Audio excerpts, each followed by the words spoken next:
భక్తుల రద్దీపై మా ప్రతినిధి శ్రీనివాస్ మరింత సమాచారాన్ని అందిస్తారు. ప్రేక్షకులకు నూతన సంవత్సర శుభాకాంక్షలు. సో ప్రస్తుతం మనం కరీంనగర్లో ఉన్నాం. పాత సంవత్సరానికి వీడ్కోల్ పలికి కొత్త సంవత్సరానికి కొంగొత్తగా ఆహ్వానం పలుకుతున్న పరిస్థితి మనకు కనిపిస్తోంది. కరీంనగర్లోని అయ్యప్ప టెంపుల్లో అయ్యప్ప స్వాములు కానీ నానయ్యప్ప స్వాములు కానీ అంతా కూడా పూజల్లో పాల్గొన్నారు. చాలామంది అయ్యప్ప స్వాములు ఇరుముడు కట్టుకొని ఆ అయ్యప్ప సన్నిధికి వెళ్తున్న దృశ్యాలు కూడా ఉన్నాయి.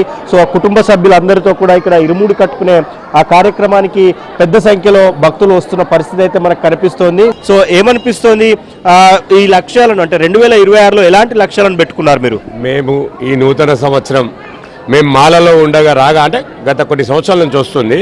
మాలలో ఉండగా ఫస్ట్ మొదటిసారిగా మేము స్వాగతం పలుకుతూ సంతోషంగా ఉన్నాం.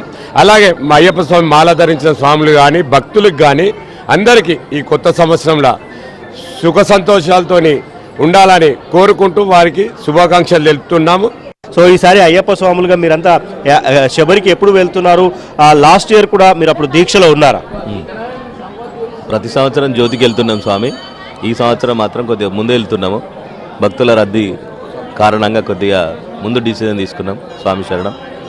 సో హ్యాపీ న్యూ ఇయర్ స్వామి. ఏమనిపిస్తోంది ఇంతమంది భక్తులు ఒకే చోట కొత్త సంవత్సరంలో కలిసి కొందరు ఇరుముడు కట్టుకొని స్వామివారి టెంపుల్కి వెళ్తున్నారు, కొంతమంది త్వరలో వెళ్ళబోతున్నారు. సన్నిధానం అంతా కూడా కలకలలాడుతోంది. ఏమనిపిస్తుంది? స్వామి శరణమయ్యప్ప. స్వామి శరణం. మనం ఈరోజు ఆంగ్ల నూతన సంవత్సర శుభాకాంక్షలు భక్తులందరికీ. ఈరోజు మన హరిహర క్షేత్రం అయ్యప్ప స్వామి దేవస్థానం భగత్ నగర్ నందు కరీంనగర్ జిల్లా నందు ఉదయమే 5 గంటలకు స్వామివారి గణపతి హోమం కార్యక్రమం నిర్వహించుకోవడం జరిగింది.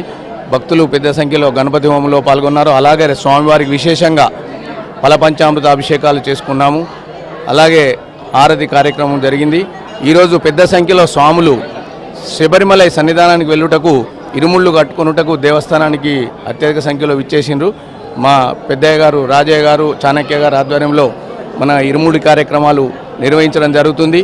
రాత్రి అంతా కూడా అంటే పాత సంవత్సరానికి వీడ్కోల్ పలుకుతూ గ్రాండ్గా ఎంజాయ్ చేశారు. సో కొత్త సంవత్సరంలో ఆలయాల్లో పూజలు చేస్తూ స్వామివార్లను దర్శించుకుంటూ కొత్తగా ఈ సంవత్సరానికి స్వాగతం పలుకుతున్న పరిస్థితి అయితే మనకు కనిపిస్తోంది. అన్ని ఆలయాలు కూడా భక్తులతో కిటకిటలాడుతున్న పరిస్థితి కనిపిస్తోంది.